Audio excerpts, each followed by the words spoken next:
Today, we're whipping up a cozy and delicious vegetable orzo soup that's perfect for any day of the week and any time of the year. First, heat 2 tablespoons of olive oil in a large pot over medium heat. Add the shallots and sauté for about 5 minutes until they're soft and fragrant.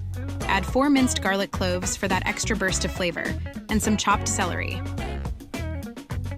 Next, add 1 cup of orzo pasta to the pot and stir it around to toast it slightly.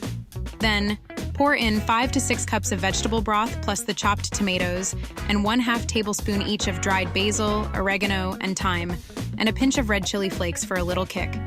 Bring it to a boil.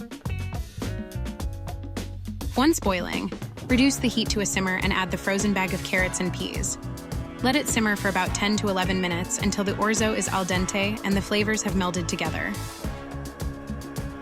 Add a can of your favorite white beans. I love Great Northern beans in this recipe, but navy beans or cannellini work great too. Also, stir in a handful of chopped kale or spinach and let it wilt for a few more minutes. Season with salt, pepper, and a squeeze of fresh lemon juice to brighten up the flavors. Ladle the soup into bowls and serve it hot with some crusty bread. This vegetable orzo soup is hearty, flavorful, nourishing, and delicious.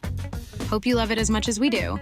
Thanks for watching. Visit nutsandtwigs.com for details.